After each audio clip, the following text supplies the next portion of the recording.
हमारे आदरणीय जस्टिस के तातेर जी वो विद्वान हैं, वो हमारे मुख्य अतिथि हैं आज के कार्यक्रम में, और कोकण प्रांत के हमारे पैटर्न हैं। उनकी देख समाज की समस्याएं जानना, समाज को जान करके समाज के उस पीड़ाओं को, उस समस्याओं को, बुराइयों को दूर करने के लिए वो जानना। किचन में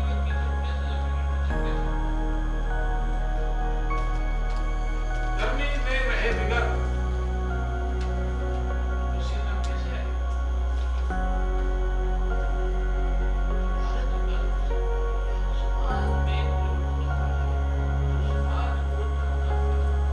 समाज के बीच में जाना, समाज में ढूंढना पड़ेगा। हमने बोला है कि हर शाखा 10 गरीब परिवारों को इंगित करेगी। वो सब हो गए,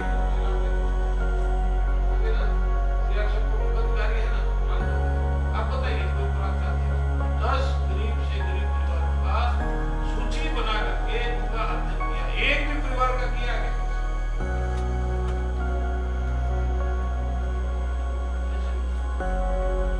गरीबी खत्म हो गई बात। पश्चिम क्षेत्र में कोई गरीब नहीं रहा, ऐसा है या हमारी प्रायोरिटी नहीं है?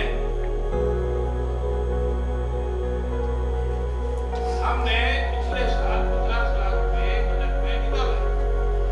पूरे देश के अधिकारियों को पूरे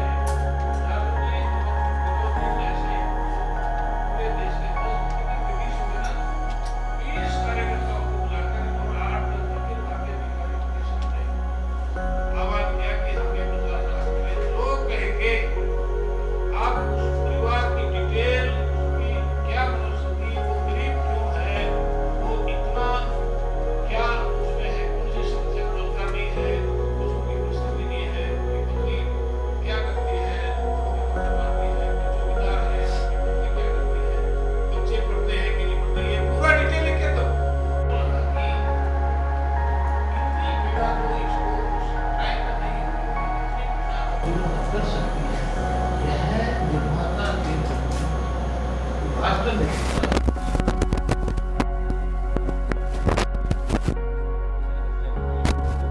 में नियम या कैसे मतलब कैसे बदले हुए थोड़ा उसके बारे में। नियम कैसे? नियम से कैसे बदले हुए हैं भारत विकास के बारे में? हाँ, नियम तो ऐसा होता है ना, मैंने जैसे बताया कि कोई भी संस्था जब बड़ी हो जाती है तो उसमें नियम, रूल्स, बायलॉज सबको कंपलसरी फॉलोअप करना पड़ता है, नहीं तो बहुत प्रॉब्लम हो जाती है। क्योंकि हमारी 1500 से ज़्यादा शाखाएँ हैं, ये सब अपने अपने हिसाब से चलेगी तो टकराव हो जाएगा।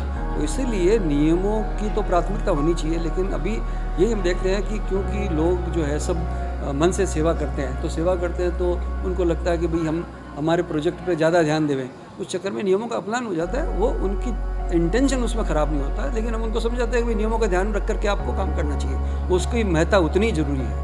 और सर ये कार्यशाला का आयोजन क्यों? कार्यशाला का आयोजन तो इसीलिए था कि ताकि हमारे जितने भी कार्यकर्ता हैं उनको ये मालूम पड़ जाए कि हमारी कार्यप्रणाली कैसी है, हम किस तरह से काम करते हैं, हमारी एकरूपता कैसी होनी चाहिए। तो इसमें आप देखिए कि कई नए कार्यकर्ता आते हैं और कई पुराने कार्यकर्ता होते हैं। कार्यशाला पुराने और नए कार्यकर्ता दोनों के लिए, ताकि उन नियमों का, उन चीज़ों का पुनर्स्मरण हो सके, वापस वो उसका आत्मस्मरण कर सके कि हमारे नियम क्या, हमारे रूल्स क्या, हमारे अकाउंट्स क्या है, हमारे प्रणाली क्या है। तो उसका पूरा आत्मचिंतन यहाँ से हो जाता है।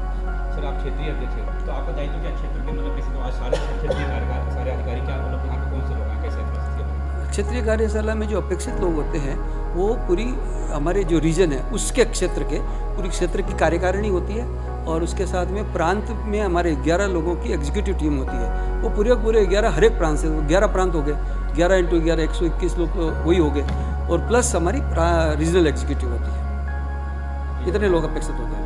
तो सर उनको क्या एक संदेश देना होगा अपने माध्यम से, क्या वो सारे क्षेत्रीय जो आए हैं और भी लोग हैं उनको क्या कहना चाहेंगे? उनको यही कहना चाहते हैं कि जिन आयोजक मंडल ने, जिन्होंने मुंबई कोंकण प्रांत में कार्यक्रम किया है, तो ये बड़ा श्रम साध्य और साधन साध्य उपक्रम है। इसमें खूब साधन लगते हैं, खूब पैसा लगता है, और जो लोग आए हैं उन्होंने भी अपना काम धंधा छोड़ करके 2 दिन की यात्रा करके वो यहाँ पर आए हैं। तो इन सब चीज़ों का यदि हमको सही परिणाम मिले PS कार्यशाला में जो भी बातें बताई जाती है, हम यहाँ पर 5 हमारे जो है केंद्रीय स्तर के लोगों को वहाँ से दिल्ली से और से बुलाया है, तो उन सब से समझ करके अच्छे से उसको लिख करके स्मरण करके पुनर्स्मरण करके पूरी कार्यविधि से उस अपने अपने क्षेत्रों में जा करके वो कार्य करें। सर एक आखिरी सवाल, सर मैंने यहाँ पे देखा पहले सबके यहाँ बॉटल होते थे, लेकिन आज ये लोटा हो गई गिलास है, इसके बारे में क्या? हम लोग पर्यावरण की अभी ज़्यादा ध्यान देने लगे। पहले पर्यावरण ओकेजनली होता था, अब हमने पर्यावरण एक पूरी गतिविधि बनाने की जो पूरे साल कार्यक्रम चलते हैं तो उसमें निश्चित रूप से आता है कि किस तरह से आप प्लास्टिक का अवॉइड करो, किस तरह से पानी वेस्ट न हो उसको अवॉइड करो। वो दोनों को जब हमने देखा तो प्लास्टिक की बोतल उसमें दोनों नुकसान, तो प्लास्टिक की वजह से पर्यावरण दूषित होता है। दूसरा, लोग क्या करते हैं कि छोटी छोटी बोतल में से आधी बोतल पानी पी करके छोड़ देते हैं, तो पानी वेस्ट होता है। तो इसके लिए हमने ये कोशिश करी है कि भाई इसको धीरे धीरे कन्वर्ट कर सके। हालांकि ये थोड़ा डिफिकल्ट है क्योंकि बड़े बड़े कार्यक्रमों में अभी तक ये समाधान मिल नहीं रहा है कि भाई पानी की बोतल की जगह किस तरह से व्यवस्था की जाए। मुझे लगता है हम प्रयास करेंगे, धीरे धीरे इसको पूरा रूपांतरित कर देंगे। अच्छा सर, बहुत बहुत धन्यवाद।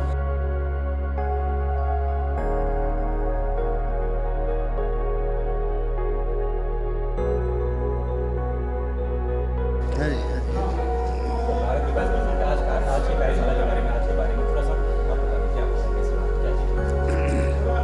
देखिए, भारत विकास परिषद पूरे देश में कार्य कर रहा है और इसको 10 रीजन में विभाजित किया गया है। तो हमने जो सबसे पहली कार्यशाला की वो राष्ट्रीय स्तर की कार्यशाला थी। उसमें जो रीजन के वरिष्ठ दायित्वधारी थे उन लोगों ने भाग लिया। उसके बाद में रीजन स्तर पर जो हमारी कार्यशालाएँ 10 कार्यशालाएँ पूरे देश में होंगी, उसमें से इस क्षेत्र की ये कार्यशाला आज यहाँ पर हुई है। इसमें इस क्षेत्र के दायित्वधारी और इस क्षेत्र में रहने वाले जो राष्ट्रीय दायित्वधारी गण हैं वो, और प्रांत के दायित्वधारी वो इस कार्यशाला में भाग ले रहे हैं। ये यहाँ से जाकर प्रांत की जो कार्यशालाएँ होंगी उसमें ये लोग यहाँ के जो संदेश हैं या यहाँ से जो कुछ लेके जाएंगे वो वहाँ आगे तक पहुँचाएंगे और वो नीचे शाखाओं तक जाएगा। अभी सर ने बोला कि स्वस्थ समर्थ संस्कारित भारत, इसको थोड़ा सा मुझे व्याख्या करते हैं। ये हमारा एक उद्देश्य है कि कोई हमसे अगर पूछता है कि भारत विकास परिषद क्या करता है, ये मूल है हमारा स्वस्थ समर्थ और संस्कारित भारत। ये एक फिलॉसफी है। अगर हम इस पर गौर करेंगे, स्वस्थ मतलब हर इस देश का हर व्यक्ति स्वस्थ होना चाहिए, ठीक है, जिसके लिए हम सेवा के काम करते हैं सारे, ठीक है, मेडिकल साइड की जो भी काम करते हैं। संस्कारित कि हमारा जो मुख्य काम है भारत विकास परिषद का, वो है संस्कार देना, परिवारों में संस्कार देना, युवाओं में संस्कार देना, बालकों में संस्कार देना। अगर वह संस्कारित है व्यक्ति या युवा या भारत का नागरिक, तो वह राष्ट्र के प्रति ऑटोमेटिक उसमें भाव आएंगे और वह राष्ट्र के प्रति समर्पित होगा, तो स्वस्थ समर्थ और संस्कारित भारत का निर्माण होगा।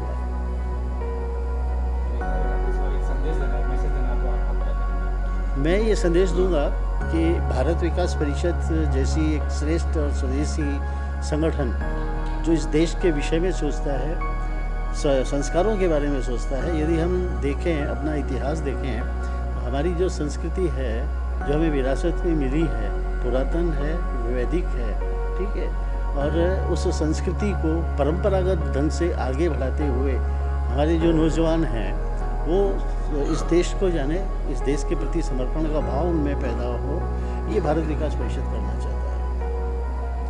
Thank you.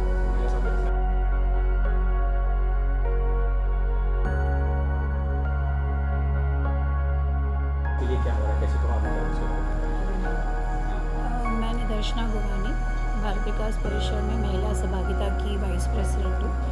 तो महिला सहभागिता का मतलब ही कि हमारा साथ सभी क्षेत्रों में है। मतलब अगर हम संस्कार पे, संस्कृति पे या हम एनवायरनमेंट पे काम करें, जितने भी क्षेत्रों में काम चल रहा है वहाँ महिलाओं का सहभागिता होना ज़रूरी है। जैसे परिवार में महिला की एक बड़ी परम भूमिका होती है कि वो माँ है, बेटी है, पत्नी है। वैसे ही यहाँ पर भारत विकास परिषद में भी हमारी एक बहुत ही अहम भूमिका है। हमें सब जगहों पर अपनी जैसी महिलाओं को जोड़कर शाखा में निर्माण करना होता है, उनको शाखा में लाकर उनकी ग्रूमिंग, ट्रेनिंग, उसके अलावा किस तरह से संस्कारों पर उनको और अच्छा सिखा सके। जैसे आपको पता है आजकल परिवार बहुत टूट रहे हैं, तो हमारी कोशिश रहती है कि हम महिलाओं के अंदर संस्कारित उनको और करें और ये समझाएं कि परिवार को जोड़ के चलना है। ये संस्कार हर महिला के अंदर होता ही है, पर उसको सिर्फ और उभारने की ज़रूरत है। एक कहते हैं ना, हमारे अंदर ही सहनशीलता भी है, हमारे अंदर बुद्धि भी है, शक्ति भी है, तो बस उस बुद्धि सहनशीलता को संभालते हुए परिवार को जोड़ के संस्कारों के साथ चलना है। तो हमारी सहभागिता सभी जगह होती है, चाहे संस्कार हो या संपर्क हो, तो उसमें हम कंधे से कंधा मिलाकर काम करते हैं। और बहुत अच्छा लगता है जब हम वरिष्ठ महिलाओं को भी अपने साथ जोड़ते हैं, उनको हम पैट्रॉन का दायित्व देते हैं, या वाइस चेयरमैन, जैसे मैं हूँ अभी वाइस प्रेसिडेंट, पैट्रॉन, और इस तरह के दायित्वों पे उनको बिठाते हैं कि वो हमारा नेतृत्व करे, शाखा की महिलाओं को तैयार करे, अच्छे संस्कार दे।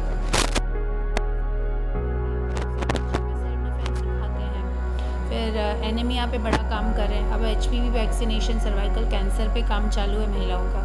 तो अच्छी चीज़ों में जुड़कर अच्छा भी लगता है कि घर की सेवा भी करें और समाज की भी सेवा करें। एक आखिरी संदेश देना महिलाओं को, जी। भारत विकास से ही जो भारत विकास से नहीं, तो क्या है? भारत विकास की महिलाओं के लिए तो यही संदेश है मेरा कि जिस तरह हम जुड़कर काम करें, वैसे और शाखाएं बढ़ाएं, और जो महिलाएं भारत विकास परिषद का भाग नहीं है उनको जोड़ें, और उनको ये बताएं कि दया, भाव, प्रेम, ज्ञान सब एक महिला में है। तो उसको कहीं और व्यर्थ ना करते हुए हम अपनी अच्छी चीज़ों में लगाएं, सेवा में, समर्पण में, दान में, ये भाव जागृत करके परिवार को, देश को जोड़ के देश के लिए अच्छा कार्य करें। समाज सेवा की प्रेरणा का तो मैं ये कहूँगा कि हमारे घर में हमारे पिताजी भी काफ़ी समाज सेवा करते थे, समाज में हरदम वो निक्स होते थे, और हर स्तर के ऊपर उन्होंने सेवा की। उन्होंने यवतमाल में थे तब, वहाँ लोही एक छोटा गांव था, 1972 के अंदर उन्होंने वहाँ पे एक समाज के प्रेरणा से एक दवाखाना खोला, जो कि विलेजेस को काम घर से प्रेरणा मिली। और जो सर्कमस्टेंसेस है जिससे मैं एडवोकेट बना, एडवोकेट बनने के बाद जो मेरा दोस्ती का हुआ, जिससे मेरे बड़े लोगों से मेरी पहचान हुई, जैसे DR मेहता थे, भगवान वाजी साहब लोड़ा, केशियन मेहता, इनसे हुआ, तो उनके थ्रू समाज सेवा की मेरे को प्रेरणा मिली। तो समाज और कानून ये दोनों एक साथ चलेंगे, क्योंकि समाज की जो समाज चलना है वो कानून के 4 दीवारों के अंदर चलना चाहिए। ये बात सही है, क्यों कि अगर समाज में अगर कोई चाहे कि मैं मेरे मुताबिक करूं तो वो नहीं जम सकता। इसलिए कानून और समाज दोनों साथ में चलेगा।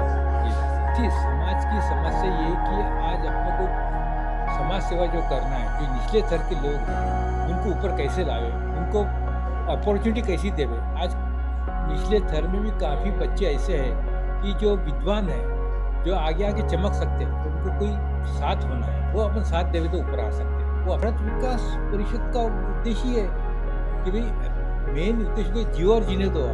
आप में क्षमता है, आप निचले स्तर का आदमी को हाथ उंगली दीजिए, उसको भी ऊपर उठाइए, दूसरे के दुख पे सहभाग होकर उसको ऊपर लाइए। ये इनका प्रिंसिपल है। और सर आखिरी सवाल, समाज के लिए क्या संदेश देना चाहेंगे? देखो, समाज के लिए संदेश यही रहेगा मैं तो कि जियो और हर एक की प्रेरणा ये रहेगी कि आज अपने को जितना मिला है भगवान की कृपा से काफ़ी मिला है, अपने से जितना हो सकता है अपन निचले स्तर के लोगों को हेल्प करके उनको ऊपर लाने की कोशिश करें। धन्यवाद सर।